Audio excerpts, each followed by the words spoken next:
RotoGrinders NFL Food for Thought podcast. We're back. Playoff edition. A lot has happened in the National Football League. I am really excited for this episode. We have some random guest on with us. Pulled him off the street. I'm just kidding. He once called himself the most handsome man at RotoGrinders. Also called himself the most talented man at RotoGrinders. It's not Will Priester. I know that's what everyone's thinking. Talented, handsome, good at what he does. It's all true. But hold on a second. I'll bring Will Priester in. You know exactly what we're going to throw the show to momentarily, Chief. But introduce our guest for us today. All the way from the uppermost parts of the United States of America, where football championships continue to descend among this beautiful land that shall now be called Tom Brady Nation because he's left and no more championships shall commence during this purgatory with Mac Jones. Ladies and gentlemen, the one, the only, Rob Coakley. Rob, what's going on? What's going on, guys? Thanks for that backhanded introduction, Priest. Like, we're going with like talking about the championships and then how we're already in purgatory. So I appreciate that. Great intro. You guys did a great intro. However, I was inspired listening to your show a couple weeks ago. There was some talk about, I believe, Degeneration X at some point in the show, maybe on the one with TJ. I can't remember which show specifically. But I've decided to get something together for you guys, and I wanted to intro you guys. Is that cool? Can I do this? Yes. Yes. All right. So here we go. You ready? Ladies and gentlemen, boys and girls, children of all ages, RotoGrinders proudly brings to you the podcast Champions of the World, Chief Justice Will Priester, the Luuch Justin Carlucci, Food for Thought. And if you're not down with that, we have 2 words for you. Like, subscribe. Amazing. That was pretty good. You better watch yourself or you're going to have to do that for every show that you're producing. People will demand it. All right. So we got our intros. That's classic, though. That takes me back, Rob. That's classic WWEF. Excuse me. That was WWF. It wasn't an E at that time. Freaking amazing, Rob. That's the new intro. I love it, Luuch. Memorize that. I don't know if I could replicate that. But let me ask you this, Rob. Would you say TJ Zworich if you had to, or would you rather quit your job or intro TJ Zworich to a show? Well, I would just have to cut a promo, right? Like that's what I do. I don't know if you guys were watching any of the Spike Week stuff as we were building up to the Spike Week Royal Rumble in the offseason, where we did a contest amongst 12 quote unquote experts to crown the best ball championship of Spike Week, which I have the title behind me right here still. And spoiler alert on who won that tournament. He also just won $2 million. Pat Carrain won the Spike Week championship, wins Best Ball Mania. So Spike Week is batting 100% for their champion, also winning Best Ball Mania right now. Whew. So if you didn't know, Rob works for Spike Week, by the way. He does a great job. He does a really great job. But I did see the video you edited. It was hilarious. So I understood why you kept calling yourself the most handsome man at RG and things like that. So, but man, you guys had your hand in a lot of success. That has to feel pretty good that, I mean, you know, your work was good, obviously, but to see what you guys have built at Spike Week help change the lives of others has to feel pretty damn amazing. Yeah, I mean, I got to give all credit to Eric Bimefor and behind the scenes, our guy who creates all of our tools, Hacker. We just come up. I'm just the face, right? I just come out there. I edit videos. I host shows. I give some knowledge, but Eric has really worked hard to build that thing. Hackers put together some amazing best ball tools, and just to see where it's going is like insane. And best ball just gets bigger and bigger and bigger every year. So we were super excited for last year. We're already excited for this year with best ball. Like, and tournaments are starting in like maybe 3 weeks. So, and Rob, that was going to be my next interjection, if you will. Mm-hmm. Like best ball essentially does not end. It's like, all right, we get a break, and then hey, it's back. There's no end. It's like, so the tournaments usually start in February with like the big board where you're drafting before free agency hits and everything. And then free agency comes through, and then you start getting your regular tournaments, and then the season starts. Oh, and then you have resurrection drafts, and those start kicking off, and then you have playoff drafts. So you can be drafting pretty much whenever you want for NFL. And that's not even talking about NBA, MLB, and every other sport there is. I mean, it's the most fun part of having a fantasy football league is drafting, right? Like that is what everyone loves to do. They love to draft. And here, all you have to do is draft, and then your work is done. Like you're just setting lineups. Now, it's much like poker, and I have like a little bit of a poker background where you can learn how to do it in 5 to 10 minutes, but it takes a long time to master concepts and everything. So that's what we try to help with beginner and advanced stuff over at Spike Week. So definitely has been a fun football season. I know there's a million different strategies and ways to attack best ball. I feel like this was the season where the people that knew what they were talking about not only touted to and helped strategize, but looking ahead to stack the championship week, I feel like was, or like the playoff, but more often times than not, the championship week was more often emphasized across the industry than it was in prior years. That's just my observation. For someone who has kind of dabbled in best ball, hasn't taken it really seriously, but I kind of want to because I love season-long drafting. Yep. Especially when I don't need to do any maintenance to it. And obviously I understand the concept of stacking, but I mean, it was all, 6 months ago was stack that Atlanta-Arizona game, stack the Atlanta-Arizona game. And then all hell breaks loose, of course, this season with Arizona. Atlanta switches quarterbacks and, the whole 9 yards. Kyle Pitts doesn't matter that he plays football. The target share is nothing. Drake London barely matters, although he actually played well the last couple of weeks. But everything, in typical fantasy sports fashion, the chalk didn't hit this in terms of what the sharps were trying to do, or maybe not. Maybe that trickled over to the public too. Like it's just a well-known concept that that game's gonna have a high total with no defense. There were sharps, and there were the public picked up on it too as well, and it totally flopped, right, Rob? So is this a unique championship?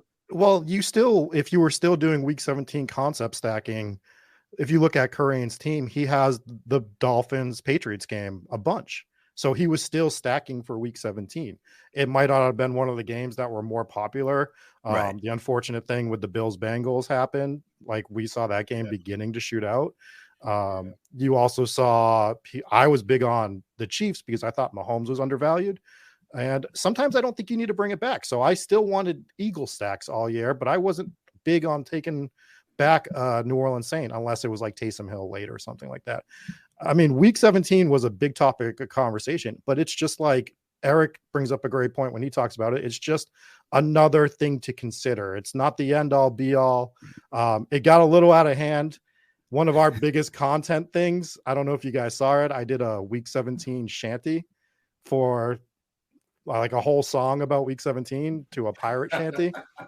So I gotta check that out, Rob. I don't know how I missed that, but I have to check that out. That was like our biggest hit of the whole offseason was the week 17 shanty. So I'll send that over to you guys if you haven't checked it out. But yeah, we hit that. I mean, it's just, and that's what we like to do at Spike Week. We are going to give you concepts. We are going to give you strategy, but it's fun. And if you're not having fun, then why are you doing it? Right? If you're playing DFS and you're not having fun playing DFS, probably shouldn't play it. Probably shouldn't say that on a RotoGrinder show, but I think it starts and ends with fun, right? Like if like in order to do this stuff, we have a blast doing it. I know listening to you guys' show, you have a blast watching sports, playing these teams, having your bets in and everything. And I see that Will is over there just like itching to get into this topic that you've been flirting with, talking about, and promising and ready to deliver. So I don't know if we want to jump into that. Do you have any guesses what it is, Rob? Oh, I don't know. It might be a quarterback. Can I get one quick question in though? Sure. Because I know Spike Week is like your baby too. Mm-hmm. What? And I guess this is a semi-serious question, but not as serious as it sounds. What percentage of players that subscribe, listen to the content, try to put it into action, how many of the beginners do you think get lucky? And I'm saying that because, so like in traditional DFS, like you can get lucky from time to time. Like you just throw something together, it's a first timer. Maybe they've been doing it a couple weeks and they bank one. And it's like, oh my God, I just took down 25K, right?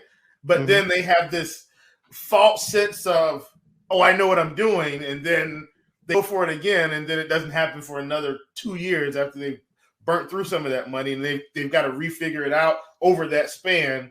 Like how much of that do you think is applicable in not season long, but best ball? Like how many people do you think have beginner's luck and then they're like, oh, I got it. And then the next season they flame and then they've got to reevaluate how they're doing things. Well, I would compare it to, I think we all probably still, or up until recently, played in home leagues with guys that all they did was the one draft. They didn't take it super seriously, and they would build these terrible teams, and you'd be looking at them every year, and they'd be in the bottom place. But every once in a while, they find that one team, and they make the playoffs, or they win, or something like that. So we see these people that are building teams that conceptually just don't make sense. Maybe they're drafting 4 quarterbacks with 2 of them being Josh Allen and Patrick Mahomes or something like that. Why are you drafting 2 more quarterbacks? It doesn't make sense. But if they get the right nucleus around it, because it's tough to screw up the 5th round when it's showing you ADP, those guys aren't really going to be scrolling down too far, right? So if they're hitting the bingo card right, they're fine. And what I say all the time is I could put my phone in front of my mom to draft the team, and I could give her like 2 basic concepts, right? Like you're only drafting 2 quarterbacks, you're only drafting 2 tight ends, and then do whatever you want and make sure one of your quarterbacks matches one of your wide receivers. And her team's going to be fine because the ADP is right there, right? So it's about knowing how to build teams that have a chance in weeks 15, 16, 17, right? Everyone worries about advance rate. It's not fully about advance rate. It's about, are you building a team that can win a DFS tournament in week 15, in week 16, in week 17, because that's what it becomes. You're accumulating all these points. You got usually your top 2 teams getting through, but you need to be building teams for weeks 15, 16, 17 to get through larger field stuff. And everyone could get lucky. Sure. I think, Corain probably had 150 teams, but I know 2 of the top 5 guys, one of them only entered 2 teams in Best Ball Mania, and one of them only entered 1. And I think the guy that only entered 1 won $1 million. Not saying that he was a beginner, but we know he only entered 1 team in that specific tournament. So, understood. That's what's great about it, though, right? There's no maintenance. There's no maintenance, but it's fun to sweat. There's nothing more fun to sweat than best ball. And so my last thing is just to, I guess, put a bow on it, so to speak. The sites want the one card guy to win, so all the new people come in and play. Sure. Like that's the marketing. This guy's a nobody. He comes in, he wins. Yeah, come on in. Yeah, Chris Moneymaker, right? You want the Chris Moneymaker to come in and look at what Chris Moneymaker did to poker. Like all of a sudden, everybody could play poker. Now, Chris Moneymaker he's a pretty good player, decent guy. I've met him before, but he has the last name too. Like that's how you know we live in a simulation. Chris Moneymaker wins the main event of the World Series of Poker. I mean, it's no Coakley, but I mean that's true. That's this coming year's winner of the main event of the World Series of Poker. Yeah, hope so. He's serious, folks, right? I mean, I hope so. Tell him. I'll be playing in the main event for the first time this year, which is a bucket list item that I get to do. I wanted to hit it before I was 40, so we're squeezing that in. Luckily, that's awesome. Yeah, pretty excited about it. Congrats, and I'm sure you'll keep us posted, but we'll be pulling for you. Thanks. Yeah, absolutely. We'll be 4th of July week. We'll be out there trying to win that tournament. I know you have to focus, but I feel like you should do some kind of vlog or something, or like some kind of. I don't know. You seem like a video guy, you're handsome, you're thoughtful, you're intelligent. Yeah, all true, right? All valid points that you make. I mean, you can continue if you'd like. Oh no, I don't want to make anybody blush. I know it's audio only, but that's a good point about you still need to leverage the field and have a large field tournament mind. And one time a couple of years ago, I finished runner up in a live final qualifier, which as you guys know, means absolutely nothing. And the guy who beat me found me on Twitter, DM'd me, and was like, "Hey, kind of like, hey, like, you came in second, and I finished above you, and I see that RotoGrinders logo. What does that mean? And do you have any tips on the future? Do people use projections for fantasy basketball?" Are you vomiting reading this the whole time? So I had to put my happy face on. I'm like, "Hey, man, congratulations! Like, you should check out RotoGrinders. We're the best stuff in the industry, and you'll really like it. Good luck." Yeah, it was like the worst, like puked upon correlation he ended up with in his lineup that sucked out and went to double overtime or something. And I'm bashing my head off the wall because I already had one entry in the live final and was looking for the second. Listen. That got me in the live final, and I mean it was NBA. Man, this show is going to get really good by the end. But I think I remember that live final. We're in Massachusetts at the Hall of Fame, and I ended up taking. I think it was who was it? Is it Trey Burks? Is that who? I think it was Trey Burks. He was playing for Washington at the time. And so you're in the line final, you know how many entries everybody has. And so I look, and Trey Burks is like 1% owned. It's 100 entries. I'm like, oh my God. I'm literally the only person with Trey. Trey goes off, like slap off. He was like 3K, 3,500, goes off for like 30 plus fantasy points. And so I'm sitting there like, oh yeah, it's going to be a good night. And I ended up stacking like the Golden State OKC game partially with like Westbrook and Curry and I think Clay. And then guess what happens? I'm climbing up. I'm like, okay, we're close. Like when the live final, you get around 12th place, like you're starting to feel like okay, and you got some PMR left. Well, Portland's playing Phoenix that night, and it goes to overtime. And everybody that had Dame and Booker and some other, like they just start flying past it. I'm like, gotta be kidding me. Just the worst beat ever.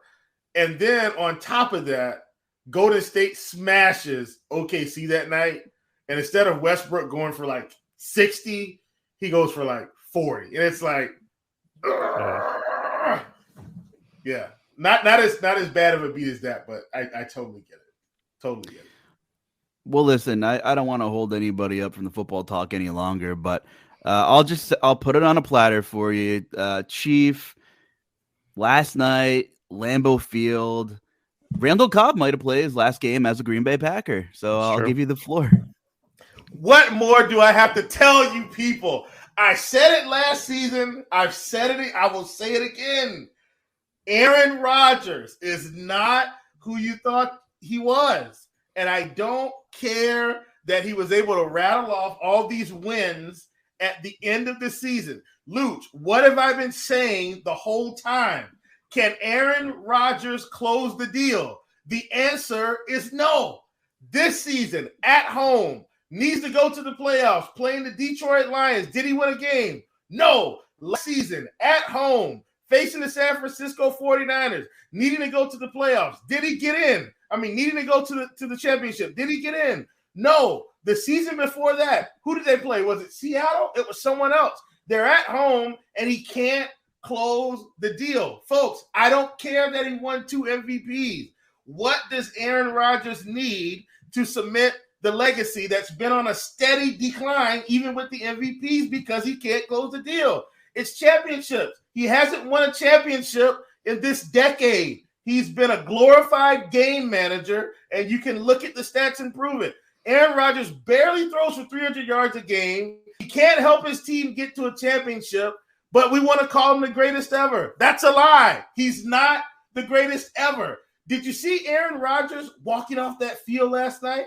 The guys from Detroit said, hey, Aaron, let me get that jersey from you. No, I think I'm going to keep this one. You need to keep it. Take it home, wash it, frame it, but don't put it back on in Green Bay. Let Jordan Love take this team somewhere that it hasn't gone before, and that's to a championship. Am I saying Jordan Love is better than Aaron Rodgers? No, but I think they got a better chance with Jordan Love in a must-win game to a championship than Aaron Rodgers because he hasn't done it in this decade. He has not done it, folks. We're so far removed from him coming in for Brett Favre and winning the championship. It's so bad. Like, it's so bad. Do I think Aaron Rodgers is a bad quarterback? No. Do I think he's been overhyped for his body of work in his career? Yes. I will leave it at that.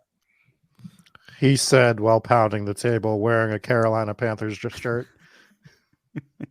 Well, listen, but see, I'm not living in the clouds with unicorns and rainbows about my team, but the whole sports media has this weird affection for Aaron Rodgers, who doesn't close the deal. He's like the furniture salesman that gets you to sit on the couch, but you never take the couch home. He can shops in stores. He can get you into the furniture store, but he can't get the couch in the truck for you to take it home. Why? He's not a closer. It was a freaking party at Lambeau before the game last night, Rob. It was a party. It was kind of like the Packers already slam dunked it felt like. Yeah, I need to rewind to Jordan Love gives them a better chance to win a playoff caliber game. That took me by guard because I think he's old enough to retire this year now, right? He's been sitting on the bench for 15 years now. You think Jordan Love's coming in and doing a Brock Purdy? I don't think so. Not at this. Maybe if he was in Shanahan's system. So. No. I think so. Let me tell you why. Aaron Rodgers, from afar, and I'm gonna say this very carefully, from afar, has seemingly showed very poor leadership with this young team for an extensive period of time. I think they get more production out of Jordan Love, who's actually going to buy into what's happening or trying to happen in Green Bay. Do I think Matt LaFleur is an exceptional coach? Absolutely not. But do I think there's more buy-in with Jordan Love at quarterback? I do. Matt LaFleur stinks. A lot of coaches in the NFL stink. A lot of them. So if he plays next year, let's play this fun game that I have to play for the next 3 or 4 months. Where do you think Aaron Rodgers plays if he plays next year? I think he's playing a PlayStation at home. You don't think he's going to play another game? Man, look. Not in Green Bay. He can play anywhere else. Like, do you think he's going somewhere else? I'm actually very concerned that he does actually retire this year. Like and I'm judging it off of emotion. Don't get me wrong, but when I see Aaron Rodgers, like, arm in arm with Randall Cobb walking through the tunnel, leaving the gate, like, it just felt Detroit like just beat us. Well, true. Detroit beat us. Maybe I'm misreading the situation, but it just felt like the last walk of affection. Like, hey man, this is it for us. Like, we're done. Like, this is, we can't do this anymore. Like, we tried it, didn't work. Like, let's just go to Cancun and have a good time and let everybody else deal with this. I could be wrong. It did feel like he was close to retirement last night. No, but you could interpret that as he knew that was his last game in Lambeau as a Packer, right? Like he knows he's leaving Green Bay. He wants to take it in Green Bay one more time. He's a god there. It's Green Bay, Wisconsin. 14 people live there. He's the most popular person in the entire city. Could you imagine if I know, like, you posed the question. Could you imagine if he actually played for not the 205th biggest media market in the country? I'm just making up a number here, but imagine if he actually played in New York. I don't think he wants to play in a big market because he's a choke artist. Here you go, Chief, for the most part. And could you imagine the New York Post after that game if he was the quarterback of the Jets? Could you imagine that? It would be it would have been slander for 2 straight years by now. And by the way, you mentioned PlayStation. He seems like the type of guy that goes in to create a player and, jacks up all the sliders to 99 and makes himself 99 overall, even when he's probably like an 89 at this point, right? He just seems like that kind of guy. Listen, Aaron Rodgers, if you're listening to this particular podcast, please don't block me. You can block them. We love you. I would like to go to Cancun with you and have a good time. I mean, these guys up above me on this screen that no one else can see, I mean, cancel them. But me, I want to come to Cancun. It's funny you bring up the Jets, though, because I think, like, of all the places for him to go, like, if he were to go anywhere, the Jets make a lot of sense. I think the only reason he would not go to the Jets is because we're following Brett Favre again, right? Yeah. Like, we're going right down that Brett Favre. He doesn't want to do that. Because if he goes to the Jets, then he's got to go to Minnesota at some point. He's got to go. But the Jets are set up. The Jets are set up for a quarterback to come in and make them serious contenders. So there's going to be a big quarterback carousel this offseason. People are going to move around. Like, people are going to end up different places. San Francisco could have been one of those places. We weren't sure with the Trey Lance thing. We thought Brady might go there. This Brock Purdy thing might be throwing a gigantic monkey wrench in all of that, depending on how he performs in the playoffs. But that Jets job somehow all of a sudden is like one of the better looking spots for a quarterback to go to, because Zach Wilson ain't it. We knew that about the second quarter we saw him playing. And right? Michael White's not Brock Purdy. Right. I mean, Joe Flacco might be the best quarterback on that roster, and he's been in the league for like 20 years now. So they could bring somebody in viable, and they are a serious contender. That defense is good. Those offensive weapons, I mean, Garrett Wilson, my God, might be one of the best young wide receivers in the league. He might already be a top 10 receiver going into the league next year, right? Like, some of the stuff he does, like, I think he's still undervalued right now. Yeah, for sure. Because he didn't have the ball for half the season. Yeah, it's crazy. So, I mean, you bring Aaron Rodgers onto that team. He has a running game, he has a defense, and he has weapons that he can throw to. They might be solid. I know he's choked a lot in the past, but when he was given a team that had everything around it, he did win a Super Bowl. I just can't buy into it. No doubt they'd be more competitive, but it's Detroit. This guy had 6 games on the schedule, twice against Detroit, Chicago, and Minnesota. 0 300-yard games this season in a pass-happy league. I get it. Green Bay wants to run the ball. They have 2 great backs, but it really does come down to more of like, at some point, Aaron Rodgers has to go out there and say, I can still win this game, and he couldn't do it any of these games. I mean, the fact that they're even in that position is mind-blowing. I know they've been through a lot of quote-unquote turmoil and dealt with injuries this year, but yesterday, that receiving corps was pretty good. Like, Christian Watson is not the same player he was in August. Romeo Doubs, like, we've seen him play well. Randall Cobb can function. Bobby Tunyon, and they have a play-action game. Like, that play-action game should have opened things up more. It just couldn't be done. I'm just mind blown that that's the final product that we saw from the Aaron Rodgers offense this season.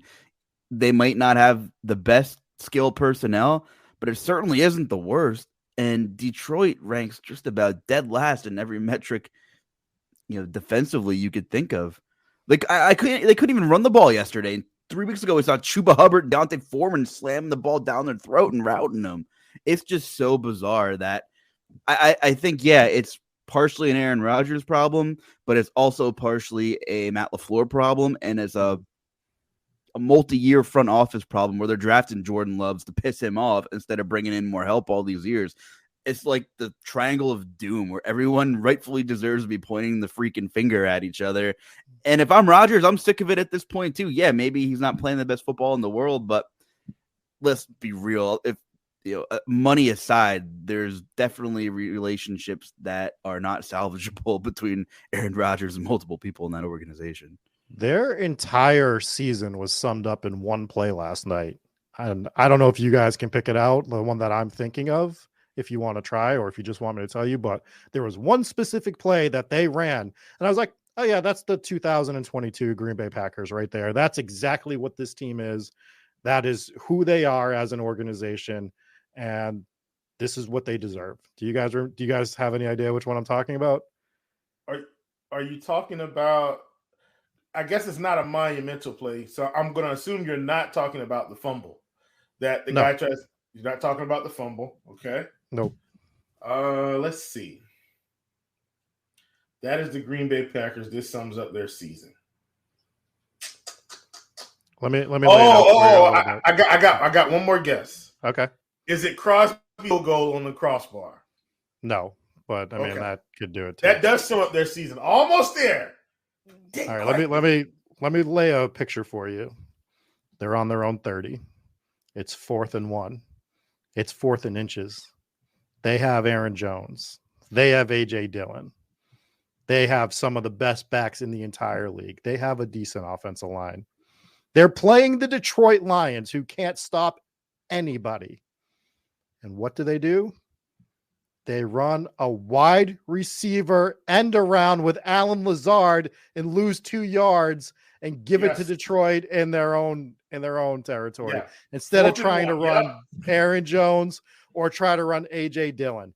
That sums up the Green Bay Packers right there. Like, that's who they are. You're not putting the ball in the hands of Aaron Rodgers. You're not putting the ball in the hands of Aaron Jones. You're not even putting it in the hands of AJ Dillon. You put the entire season on the line on your own 30, 4th and inches into Alan Lazard on an end around bullshit sweep that just made 0 sense. And it was Alan Lazard, fine receiver, but not the guy I want running a jet sweep. No, not on 4th and inches, in your own territory. Not ever. If you're not going to get it with AJ Dillon, then so be it. But you put yourself in the best position, or a quarterback sneak with Aaron Rodgers. If that was Tom Brady, I'm a big Brady guy, of course, but they're going to run the quarterback sneak with Brady there, and he's going to get 1.5 yards, 2 yards, right? He's going to find a way to do it. And maybe that's to your point of Aaron Rodgers. How is Aaron Rodgers not calling his own number in that spot? No, we're not running a fucking jet. Sorry, we're not running a jet sweep right now. What are we doing? Who are you? What are we doing here? Yeah. How would he not have the cojones to check out of that either? If that's the call, if that was the call, if that was the Matt LaFleur influence special, who was an awful I would have rather run a fullback dive than an end around. What are we doing? Terrible. Honestly, fullback dive probably picks up 3 yards on that because they've already got to push at the line, and the running back's going to get behind him and push him through if he's not there anyway. Fullback dive, man. Anything. How about anything? How about anything else? Right? How about any other play? I don't care if you throw the 4th and inches, you got one-on-one coverage and you decide to go to Watson down the sideline or something. Anything other than the jet sweep. Jesus Christ, put it in one of your better players' hands. And it's almost like your point with Aaron Rodgers. He's got to have command of the offense where he's allowed to check out of anything he wants. He's Aaron Rodgers at this point. And it's almost like he's this is what you call? All right, I'm going to show you why you shouldn't have called this. And he lets it happen. And he just see? Right? Exactly. That's the Aaron Rodgers model. Where he's all right, see what you did. Yeah, I told you not to run this dumb play. Just with the field goal or whatever a couple of years ago in the playoffs against Brady, where it was it just made no sense. And he's just what do you want me to do? I'm not the coach. And that feels like what he set up last night. Yeah, I'm not the coach. He called the jet sweep, not me. It's well, check out of it. Peyton Manning would have never allowed that to happen. Not in his entire career. He would have been no, we're not doing that. Omaha! Check. Yeah. So, I mean, it just, to me, it summed up their entire season. Well, big shout out to Detroit, who, let's be real, they knew they weren't playing for anything other than pride, and to a lot of pride. That was a big win for the organization. There's been multiple times on this season where Chief and I are trying to figure out the Lions. They're fun, they're not fun, they're terrible. They're fun, they're almost competitive, but they're still fun. They're not competitive, and they're not fun. The week that your New England Patriots gave them a thorough butt kicking was the most confusing, pivotal point of the season for me trying to evaluate the Detroit Lions. And ever since then, I mean, Jared Goff kind of lit it up down the stretch, didn't throw an interception for 2 stinking months. The offensive line's pretty good. They got some weapons. I don't know if Jared Goff is the long-term answer. I kind of think he's probably not, although he played really well. But no way to get rid of Jared Goff this year after the season. Well, and the jury's going to be out, I just feel like and Dan Campbell, hell of a motivator, but I'm really praying that they have some analytical people in that office as well, because I just feel like football guy Dan Campbell and Jared Goff locked up to a $150 million, $200 million deal might be a bad combination. I don't know. I don't know what they're going to do. I don't know. As weird as some of the play calls were, I literally had to sit here and tip my cap to Dan Campbell at the end of the game refusing a first down. Like it probably didn't feel right to like all the coaches like, oh, down. No, we're not doing that. We want more plays. We want more time. We want Aaron Rodgers to literally sit on this bench and watch us send him into retirement. Heck of a call. I mean, and look, it wasn't like it was second and 10, right? So I mean, clearly, if there was a big gap, he makes a totally different call. But second and short, he says, no, decline this penalty. We're going to take it. We're going to push these guys to the 2-minute warning, and we're going to keep running the ball. And I mean, the stone to call a hook and ladder to pick up these yards late, like I got to hand it to him. Outside of some of the wacky calls, I actually think that was probably one of the more brilliant decisions on the season for any coach to ensure that his team gets a chance to win the game. Hats off to him to close out the season. Yeah, Detroit is one of those teams that they were already bubbling as like a fun team that people were starting to get behind in the offseason last year. And it's going to hit full throttle this coming offseason, right? There's two teams that's going to happen with. It's going to be Detroit and it's going to be Jacksonville. Jacksonville is going to get like super hyped in the offseason because they already look good. Trevor Lawrence is looking a lot better. The offense was firing pretty well. And now you're bringing in Calvin Ridley over there. But the Detroit Lions are going to be doing the same thing because I don't know if you saw like what they've been doing with Jameson Williams. Oh my God. He got one called back. One was called back and he just track meet. It was a track meet. He just outran everybody. This guy, I mean, like their caveat is for everybody to stay healthy. But if Jameson Williams is lining up on the other side of Amon-Ra St. Brown and, DeAndre Swift can get it together for an entire season, which is possible. We saw Saquon Barkley do it finally. Yeah. It's a potential thing that could happen. It almost doesn't matter that Jared Goff is the quarterback. They play in a dome, so half their games are in the dome. More than half their games are in the dome based on the division they play in. Maybe you lose Aaron Rodgers next year out of the division. Yeah, well, apparently they're going to be better with Jordan Love, like from what we're hearing. Like we heard Jordan Love's going to mark my words. Mark my words, folks. And I am not ashamed to say that on this podcast. If Aaron Rodgers retires and Jordan Love starts, the Packers will have a better record to close out next season. I'm going to say that right now. I'm willing to take that action right now, I guess. I'm going to say that.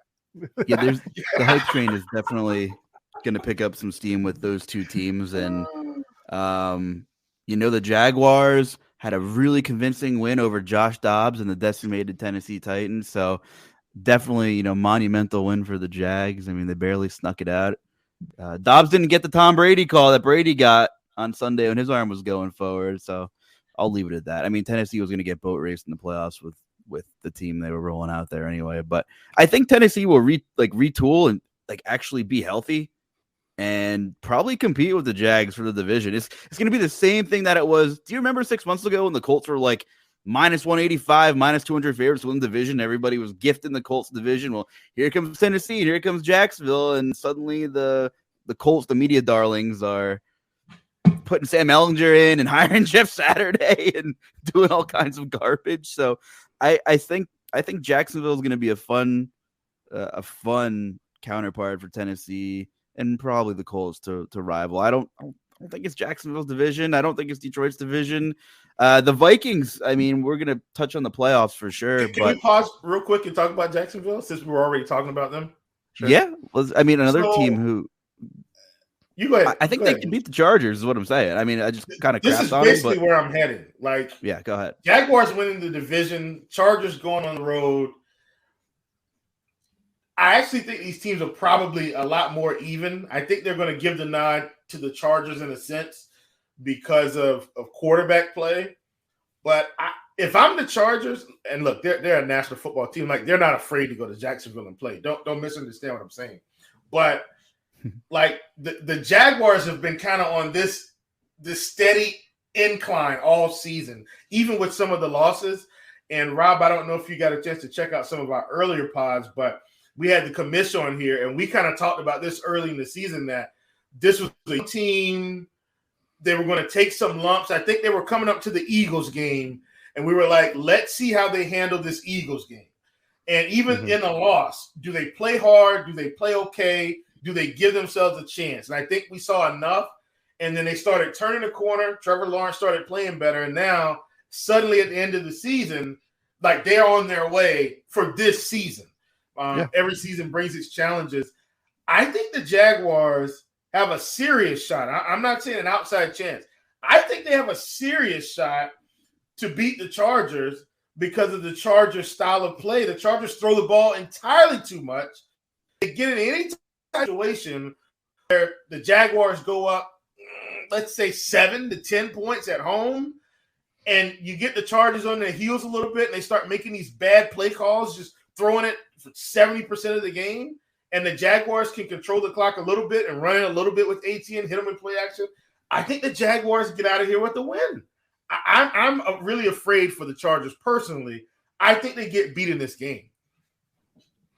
I mean, for me, the Jaguars were one of my good calls of the offseason.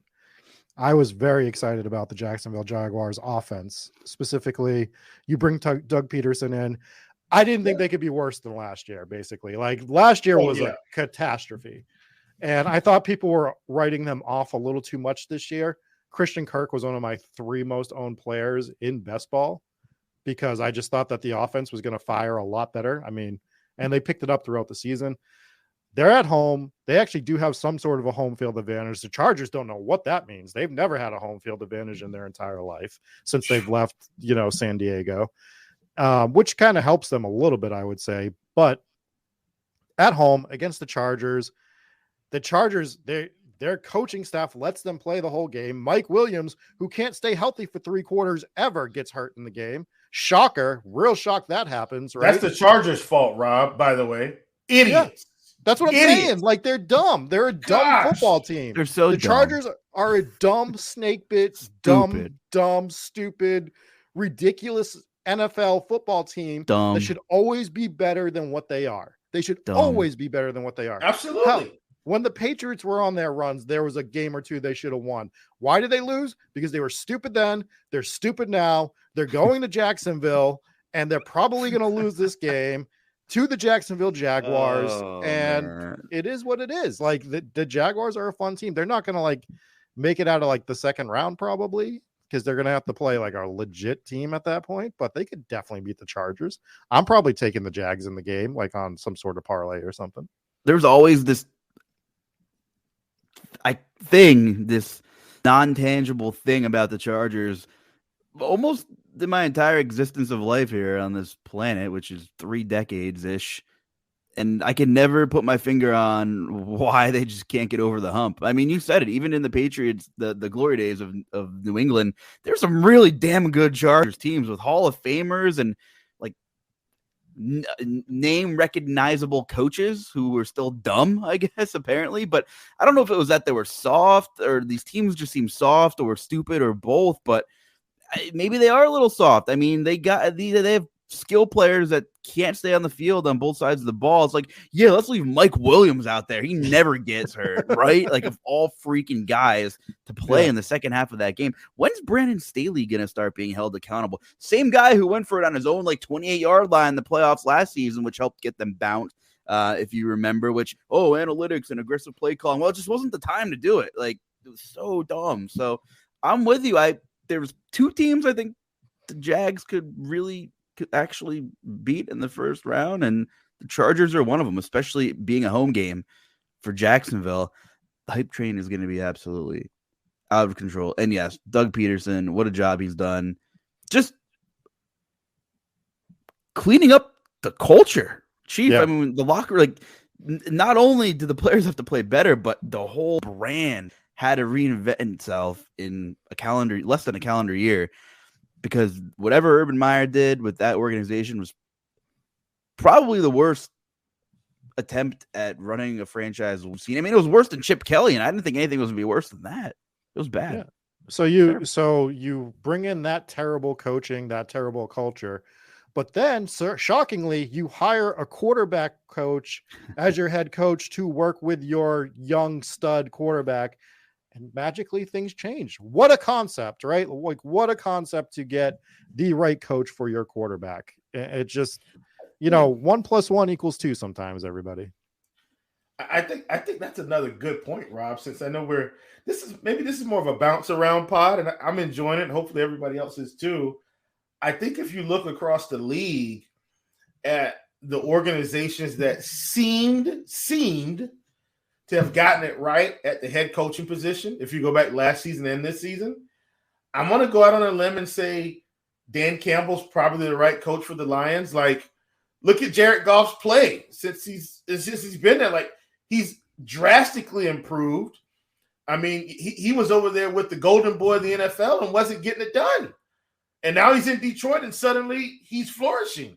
Like, going into Lambeau, knowing that you're not going to the playoffs and having to focus and basically your motivation is out, well, they got it done. And they improved throughout the season. You've already talked about Peterson. I mean, if we go down to Miami, Tua looked awful. And he did look awful as we got closer to the end of the season. But I think the coaching helped him play better. You go to the Giants. The coaching has helped Danny Dimes play better. Like, everybody has to get it right. If you got a young quarterback, the coach has got to be right. And if not only are you hurting your organization, you're hurting your quarterback, who may be a lot better than you think, but you just haven't gotten the coaching hire right. And that's why, even for Baker Mayfield, I wasn't a Baker Mayfield truther, but, Luuch has heard me say on this podcast, you can't give the man 10 different coaches and expect him to be successful. That's right. Unfair to an NFL quarterback, no matter how good or bad you are. A bad quarterback can be very serviceable in the right situation. And I'm with you 100%. You got to get the coaching right with young quarterbacks. You just have to. Someone needs to take a shot on Eric Bieniemy from Kansas City this offseason with a young quarterback. Like, that's the move at this point. You have to do it. You have to give your young quarterback a chance to excel in this league. Mike McDaniel, the fact that there's rumors about him potentially getting fired is absolutely insanity to me. Stop. Like that's got to stop right away. That's stupid. Yeah, he did something with Tua. It doesn't mean that Tua is going to be the quarterback there next year, or we don't know what's going on with his health, right? Like, there's a lot of unknowns going on right there right now, but I'm sure whoever they can bring in for him, he's going to find a way to scheme around his player. He knows how to do it. That's what it proved. Right. So it's just, you see a lot of teams that make these really bad head coaching decisions, and then they stick with it for too long or whatever. It's just because it's a name. The Raiders are doing it with Josh McDaniel right now. They might be stuck with him. There's a lot of bad coaches in the league.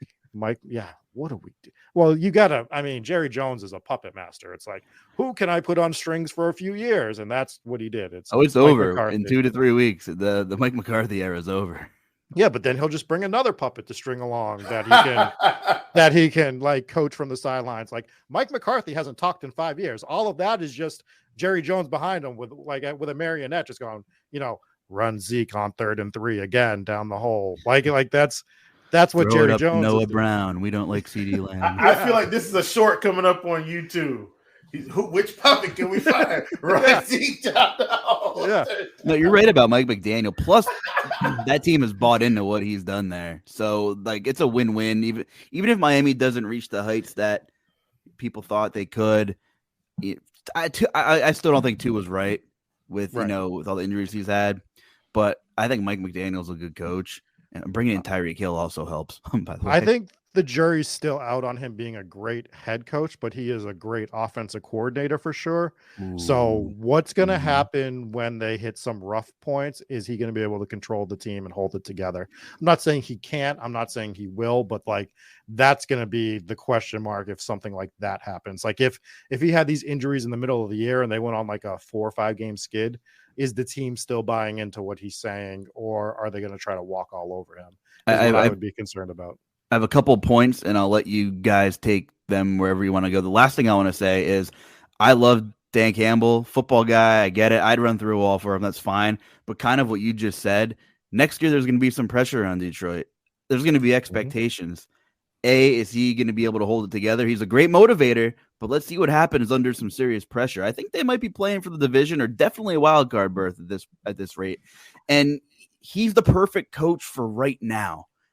I don't know if the game's going to evolve or if they're going to need some, analytical mind like a Mike McDaniel eventually or something like that. But he was the motivator to change the culture, right? And we've seen teams have good records fire experienced coaches who the GMs or the presidents just don't think they can get them over the hump to go from good to great. And I want Dan Campbell to be that guy with Detroit for the next decade, but I don't know if he's going to be. He's the perfect fit for that team right now. And I think we're going to tell a lot more about be able to tell a lot more about him and his staff and the team next year.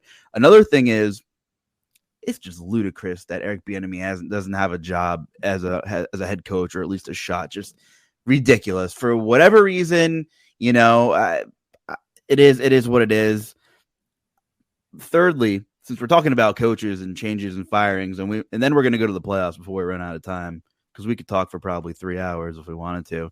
Mm-hmm. I never understood the Lovie Smith hire in the first place in Houston. He's a great guy. He's had a ton of success as defensive coordinators. He's had some decent runs as a head coach. But when you're trying to revamp an organization, that was a prime opportunity to go find a Mike McDaniel, take a shot on a young coach like that, or a young Sean McVay, or someone that can just retool how the organization and the players think about winning football games. So Lovie Smith definitely did not get a fair shake with the Houston Texans and the tanking and Davis Mills as his quarterback and etc. I just didn't understand why he was brought in there in the first place, to be honest. Well, here's the thing. Why did David Culley get fired? Right. He was doing fine. Exactly. He didn't have anything. Exactly. So why are we just changing every year? Are we surprised that either one of them aren't the guys? It's a repeat of the Browns. You give it up it's a repeat of the Browns. It's basically what you're seeing right now. Like prior to Stefanski, the Browns were in the middle of this coaching carousel every year. This guy gets the year. This guy gets the year. This guy gets the year. No, that's not right. And not only did they change coaches, they change quarterbacks every year.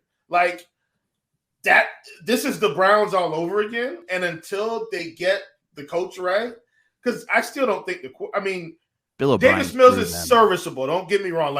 I don't think he's a bad quarterback. He's not a superstar, right? He's not a superstar quarterback. He's an elite backup. He's an elite backup in the league, right? So who's your guy? Are you going to go get a quarterback in the draft? Okay, they got the second pick. They can get a quarterback.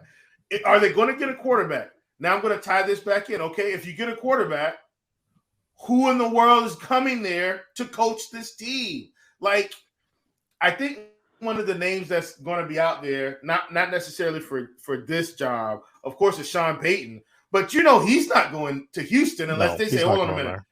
But my point is, maybe he goes if they say, okay, I'll come, but I'm everything. I'm the GM. You got to give me 4 or 5 years. This first season is going to be crappy, and I don't care, but I got to build my team. And he's not – I know he's not going right, but my point is, I don't know if they can even attract that type of coaching talent.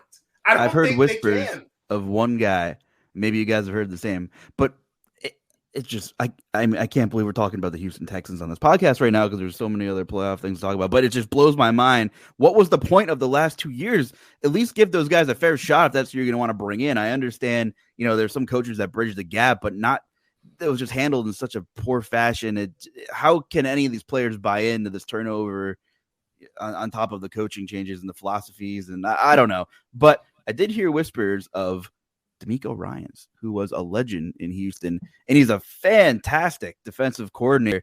I swear to God, if the Houston Texans waste DeMeco Ryans, they're going to be sad. If they bring him in and get rid of him in 2 years, I don't know. Maybe DeMeco Ryans will be one of those guys that's an elite coordinator and not a head coach, but he's a guy that definitely deserves a shot.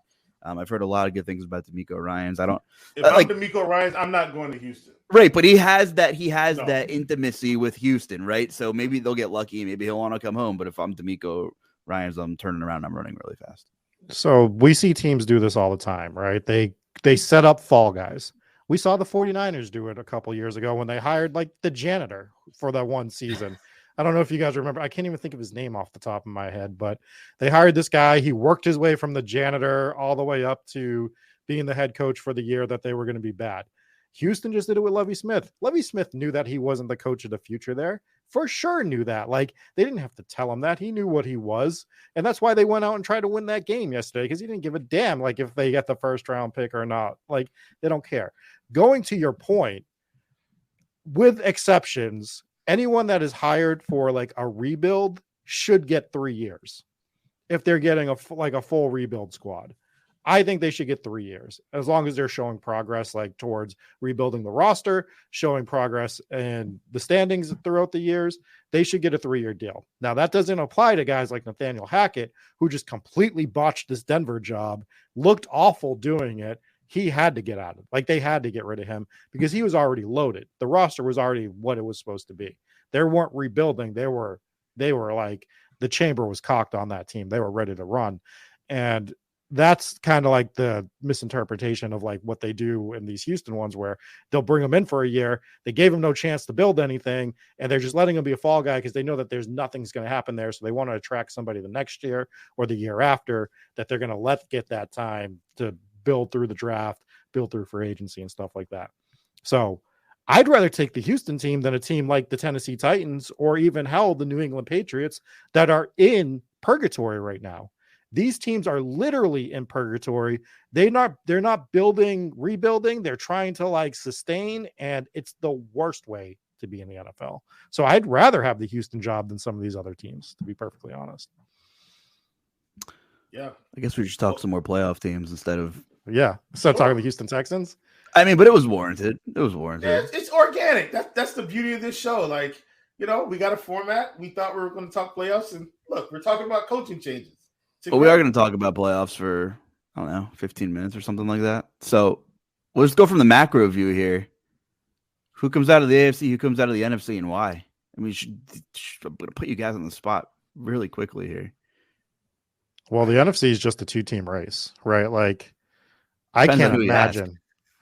I mean, I can't imagine anyone but the Eagles or the 49ers coming out of the NFC this year. Yeah. Go ahead, Rob. I mean, and I think it's the Eagles. Like, I think just Brock Purdy, he's been a great story. He's played well. They got a great defense around him. He's got great skill positions. I mean, they got everything they need, but so do the Eagles. And, the Eagles have Jalen Hurts, who is phenomenal. Like, boy, did they look bad Sunday, though. Yeah, I mean, but they're still probably playing to not get hurt as much. Like, I know they're out on the field and it's still football, but play calling was probably I didn't watch the whole game, but play calling from what I saw was probably a little more. He wasn't running at all. Like, Jalen Hurts was in the pocket most of the time. Vanilla play calling. Yeah, just real like straightforward. Let's just get the W to get another week off. That defense comes together. You have Jalen Hurts that can, beat you a number of different ways. The NFC Championship game could be a lot of fun with them and the 49ers, but I think the Eagles squeak by at home on that particular one. Let me ask you this, Rob. Since we're right there,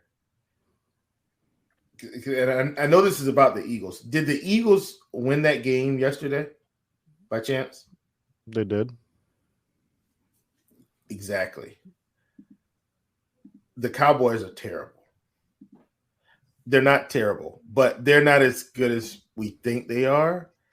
Like, they played their starters for pretty much all the whole game and got thumped.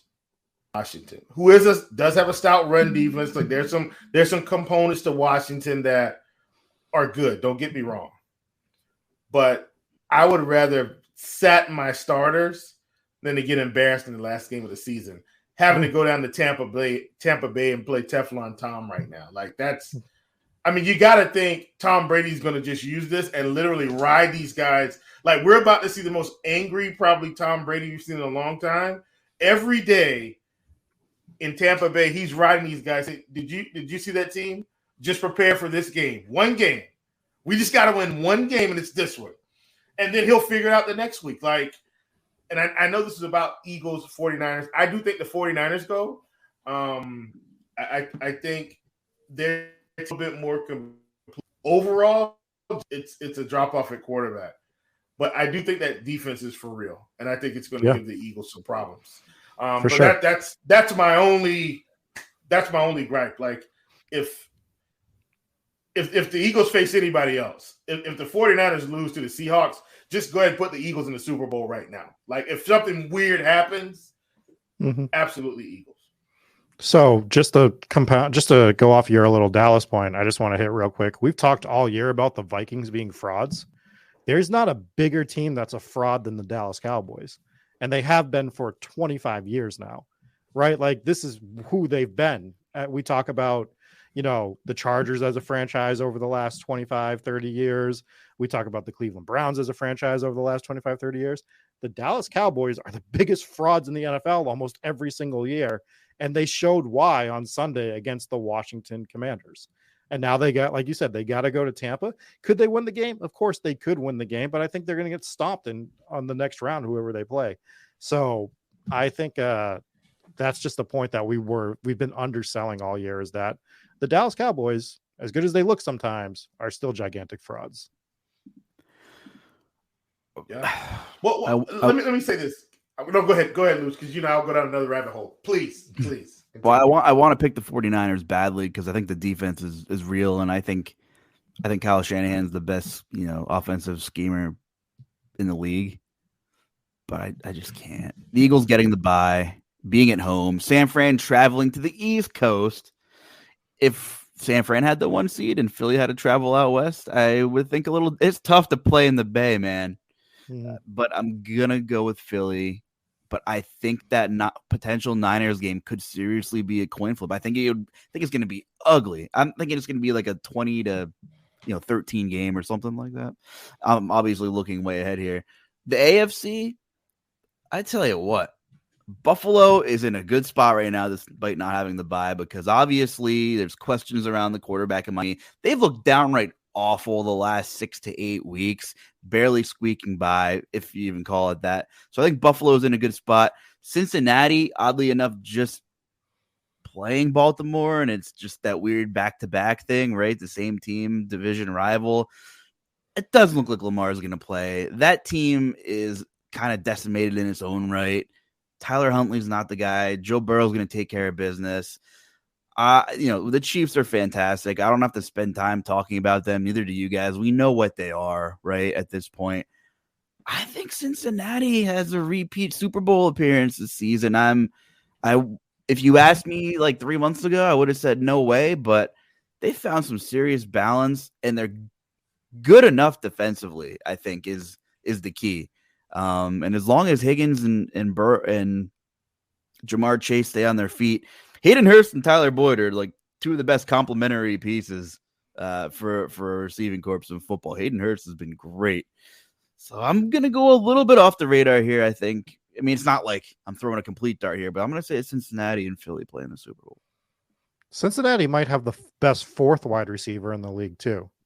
And God, I'm drawing a blank on his name. We talked about wrestling earlier. He looks just like Adam Cole.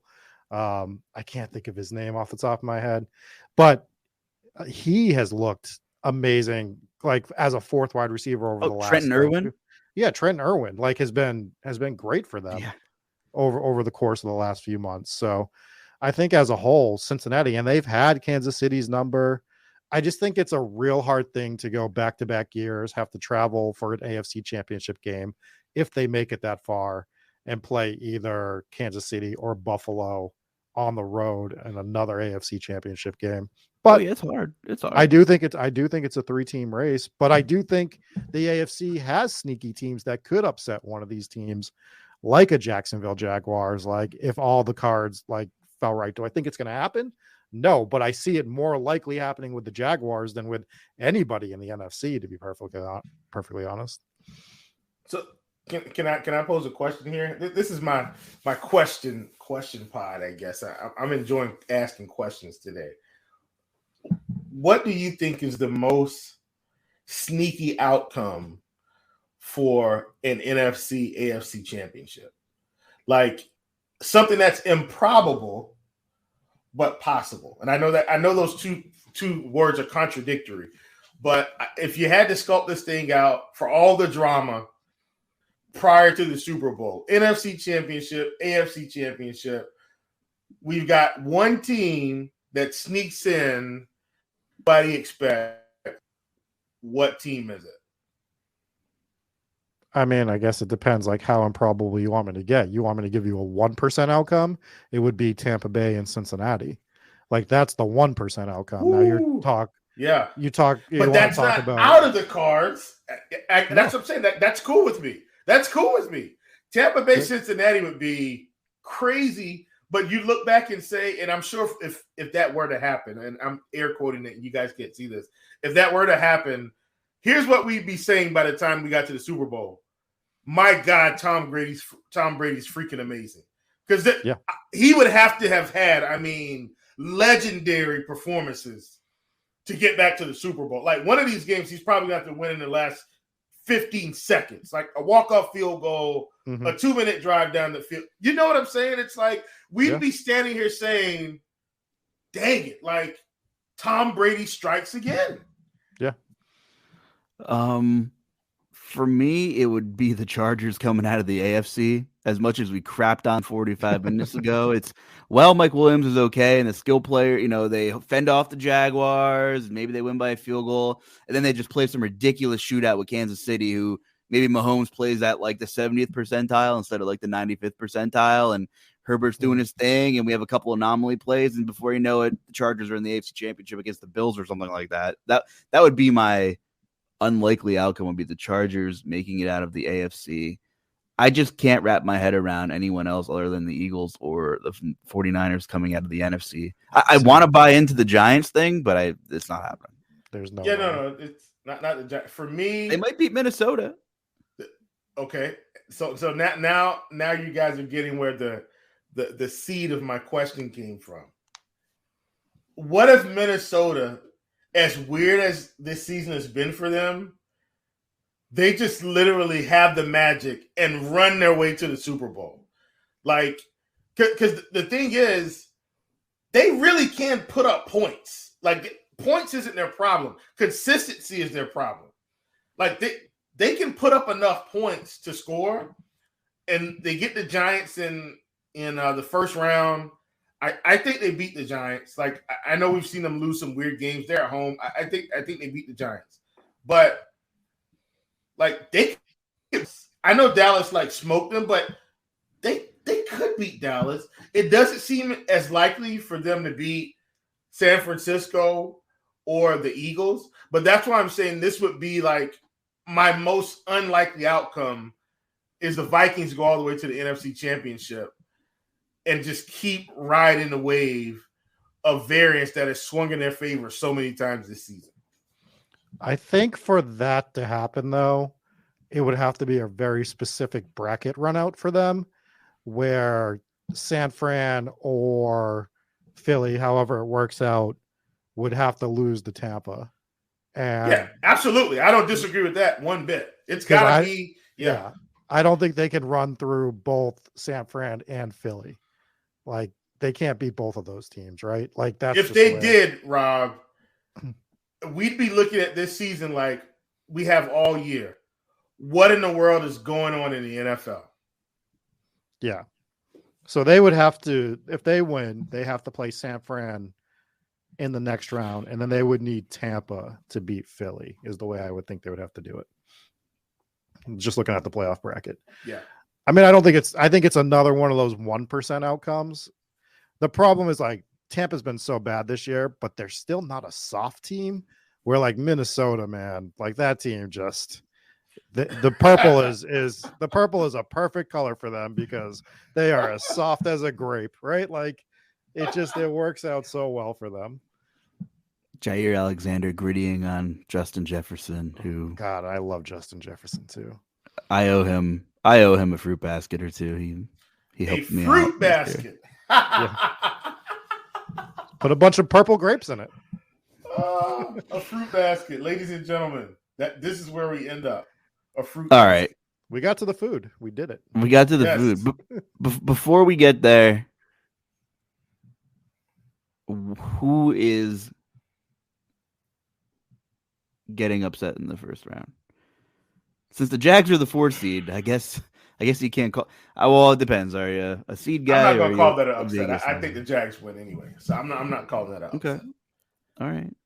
I will say this straight up. I think it's the Cowboys, And people like, even though Tampa Bay won the division, like, come on, like they won it at like 8-8, 9-8, whatever like it is, 3-15 or something. Yeah, like the upset I think is the Bucks beat the Cowboys, put them out, and the news media runs this all the way through the Super Bowl because the media is going to hang on to this, that the Cowboys got put out of the playoffs in the first round. That's the upset. I think Tampa's going to win as well. Like that's just I legit think Tampa's going to win this game, and it's not because the Cowboys lost to Washington. It's honestly, I just have faith that Tom Brady's going to get this team motivated to not lose. Like, he doesn't want to lose. I think he's going to have them in the mind frame that we cannot lose this game. Come hell or high water, we're walking out of our stadium winners. Now, if they lose on the road, I honestly think he could accept that a little bit better. They can't lose in Tampa. Like, they just can't. And I think that's the mentality that they're going to have. And maybe I'm wrong, but I think that's it. Can I one-up you on this? Sure. And give you an unlikely situation, but one that I wouldn't completely be shocked by. What if divisional game in the playoffs, third time playing, what if Seattle beats San Francisco? Ooh. We've seen crazier things happen in divisional matchups in the playoffs, right? You play a team 3 times. Mm-hmm. It's real different than playing a team the first time or the second time or whatever. That third time, you're so familiar with each other. I think it helps Seattle in that aspect. Now, I still think San Francisco is the better team. They'll probably win. But I think people might get shocked by how close this game actually is Saturday, Sunday, whichever day they play. Haven't familiarized myself with which day teams are playing yet. But I think Seattle could put an upset on the San Francisco 49ers. I could see it. So I think the Giants beat the Vikings this week. And then I think they get steamrolled in the second round by whoever they play. They definitely get steamrolled in the second round. So they lost by a field goal a couple of weeks ago to the Vikings. And they actually let Daniel Jones let it rip. 41 pass attempts in that game in a fairly neutral game script. So they actually attacked Minnesota the right way. That secondary is porous. Garbage. The caveat is they're throwing a ball to Isaiah Hodgins, Richie James, Darius Slayton. But did anybody see Kenny Galladay's catch this week in garbage time against Philadelphia? The Giants win and Kenny Galladay catches a touchdown this week. That's where we're at. Kenny Galladay was one of the best catches of the season. Has to be better than my Marcus Johnson call, who I don't think he even played.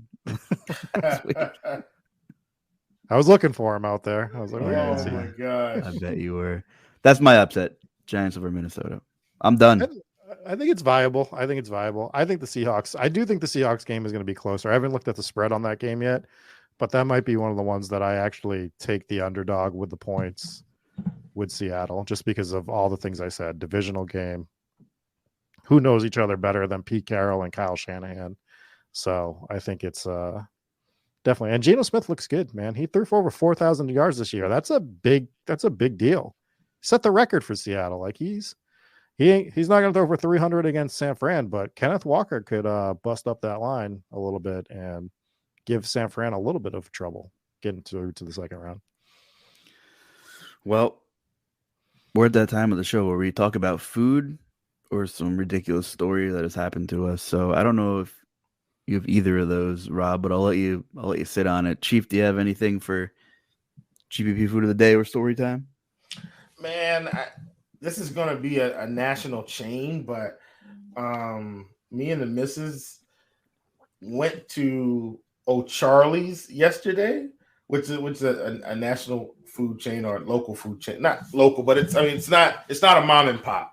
So if you know about O'Charlie's, and man, I think it might have just become our spot here where we live in our town here in Somerville.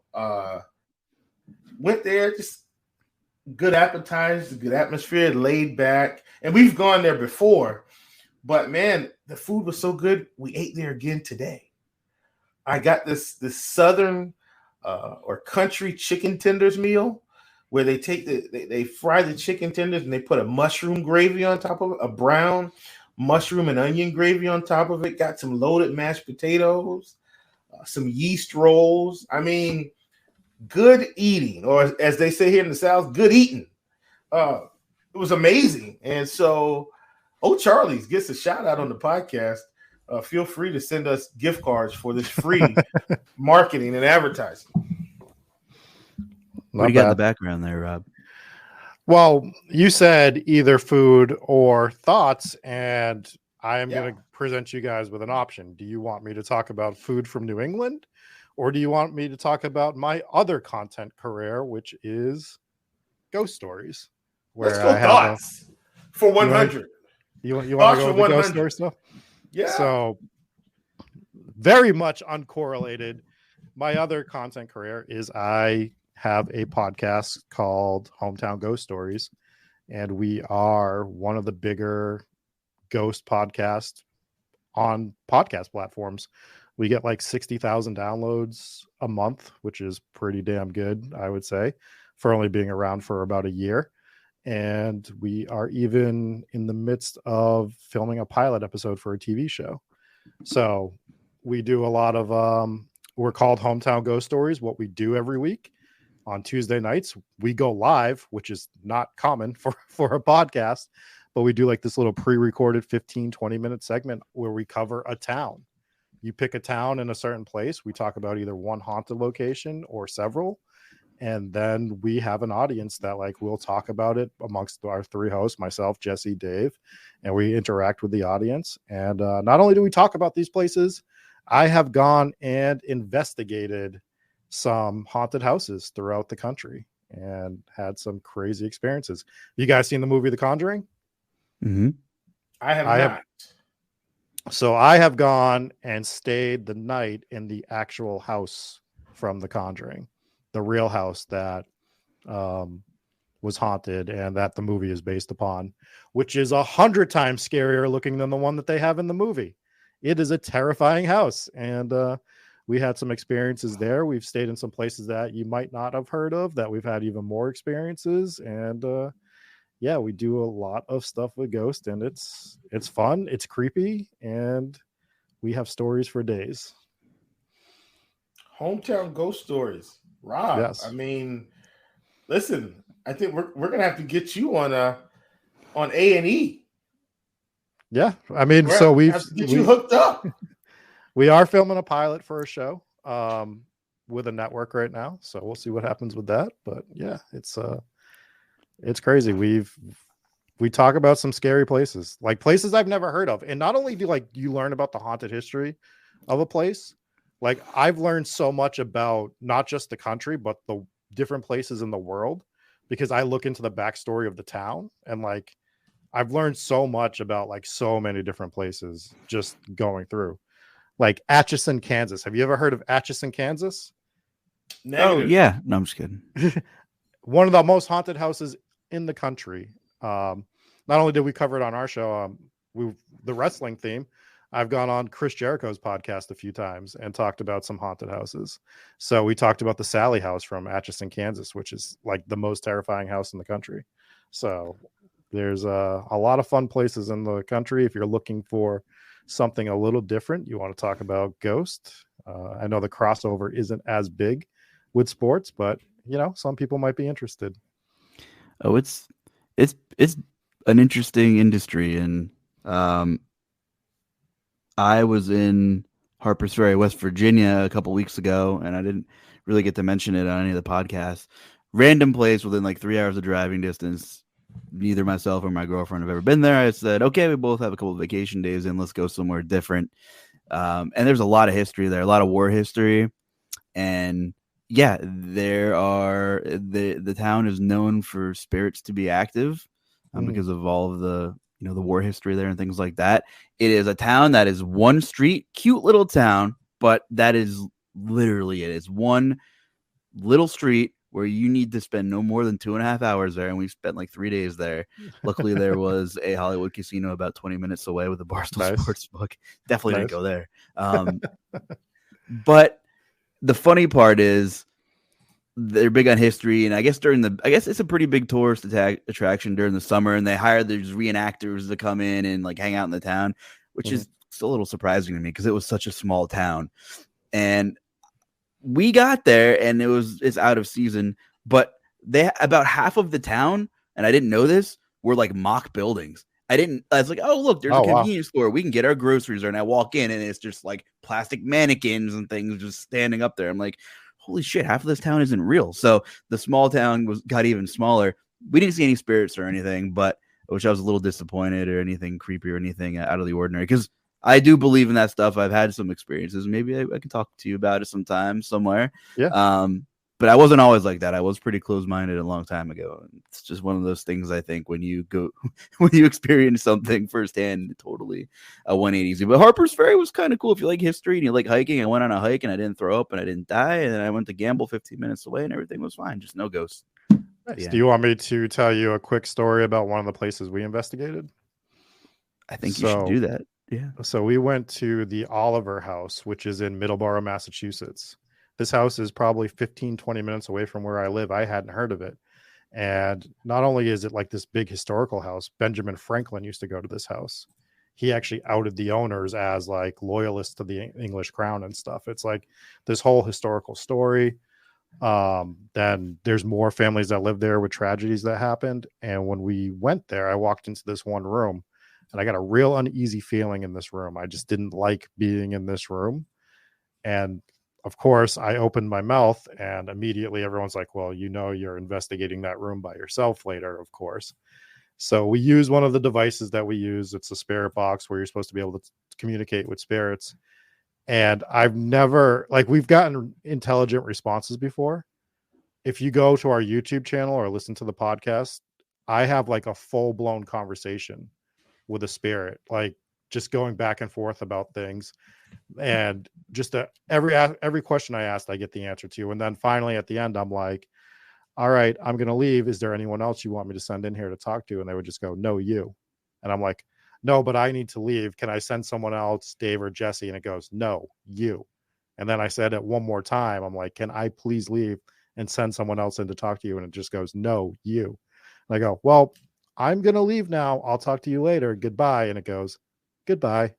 And I was just like, oh my God, this is terrifying. And other stuff happened in that house too. It's a good episode to go watch. But we don't always go and investigate the place. We would love to see every place that we could.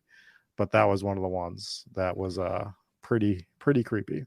Man, you made the hair on the back of my neck stand up a little bit there. I'm not going to lie. But that's awesome, man. Congrats with your current success. And thanks, man. I love that stuff. That's cool. Yeah. But, I totally forgot. There's a place called the Rabbit Hole in Harper's Ferry. It's the only restaurant that's open when Google says it is. They have 100 beers. So I knew there was some food tie-in with what I was talking about. So I think I drank 50 of those 100 beers that they had in 3 days. Nice. You made them have to restock over there. I might have to look into Harper's Ferry for an episode. If I do, I'll bring you on. Okay, cool. How does that sound? Good. Well, we appreciate you coming on. No problem. More. This was a lot of fun, guys. I enjoyed myself. Maybe we can do this again in the off season. Talk some best ball, talk some ghosts, talk some Aaron Rodgers on the New York Jets. Yeah, as long as you clip that intro for us so we can use it and we'll be thinking of you every episode. we can try to do that. I'll download it, see if it came out good enough. Chief, any parting words? Nah, man. I mean, Rob, we appreciate you coming on. Always a good time. For those of you that don't know, Rob also helps produce at RG, so we get to interact. I wouldn't say quite a bit, but more than a little bit, if that makes any sense. So I was pumped for you to come on, man, and hang out. It was incredibly fun. A lot of fun, guys. Tons of fun. For Chief and Rob, I'm the Luuch. Enjoy playoff football without Aaron Rodgers. Have a good night.